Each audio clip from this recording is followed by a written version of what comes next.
Hello बच्चों, चलिए प्रश्न पढ़ते हैं। प्रश्न यहाँ पर दिया गया है। अभिकथन है असर्शन, अस्थि में पाई जाने वाली लंबवत कैनाल लैक्यूनी कहलाती है। कारण रीजन इसका दिया गया है। लैक्यूनी रुधिर वाहिनियों एवं तंत्रिकाओं को अस्थियों तक ले जाती है। विकल्प अ है ए और आर दोनों सत्य हैं और आर ए की सही व्याख्या है। विकल्प ब है ए और आर दोनों सत्य हैं लेकिन आर ए की सही व्याख्या नहीं है। विकल्प स है ए सत्य है लेकिन आर असत्य है। विकल्प द दिया है ए असत्य है लेकिन आर सत्य है। विकल्प ई है ए और आर दोनों असत्य हैं।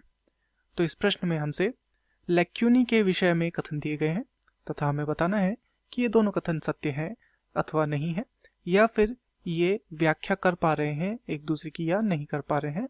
तो इस प्रश्न की जो मुख्य अवधारणा है ये लैक्यूनी के विषय में है, क्योंकि यहाँ पर दिए गए जो कथन हैं वो लैक्यूनी के विषय में दिए गए हैं। तो लैक्यूनी के विषय में इस प्रश्न की मुख्य अवधारणा है।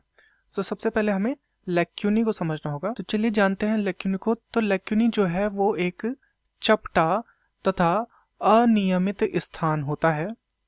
चपटा व अनियमित यह एक स्थान है। चपटा व अनियमित स्थान होता है लैक्यूनी। ये हड्डी के ठोस मैट्रिक्स में देखने को मिलता है। हड्डी के जो ठोस मैट्रिक्स होता है उसमें यह लैक्यूनी देखने को मिलता है।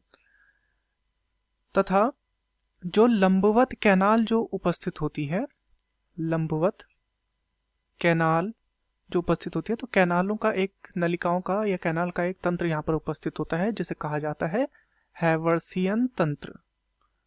हैवर्सियन तंत्र इसे कहा जाता है।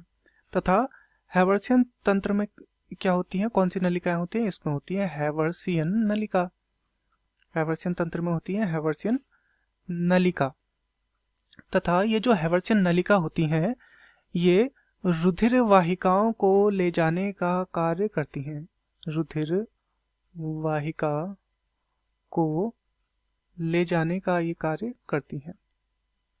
रुधिर वाहिका को ले जाना ये इनका कार्य है। तो चलिए यहाँ पर कथनों को देखते हैं। पहला हमें दिया गया अभिकथन जो है, अस्थि में पाई जाने वाली लंबवत कैनाल लैक्यूनी कहलाती है।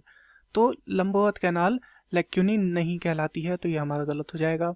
कारण दिया गया है लैक्यूनी रुधिर वाहिनियों एवं तंत्रिकाओं को अस्थियों तक ले जाती है, तो ये भी हमारा गलत है क्योंकि ये लैक्यूनी का कार्य नहीं है। तो विकल्पों को देख लेते हैं। विकल्प अ है ए और आर दोनों सत्य हैं, तो ये तो वैसे ही गलत हो गया क्योंकि दोनों सत्य नहीं है। विकल्प ब है ए और आर दोनों सत्य हैं, फिर से ये गलत हो गया क्योंकि दोनों सत्य नहीं है। विकल्प स है ए सत्य है लेकिन आर असत्य है, तो ए भी सत्य नहीं है यहाँ पर, ये गलत हो गया। विकल्प द है ए असत्य है लेकिन आर सत्य है, ये भी गलत है क्योंकि आर सत्य नहीं है।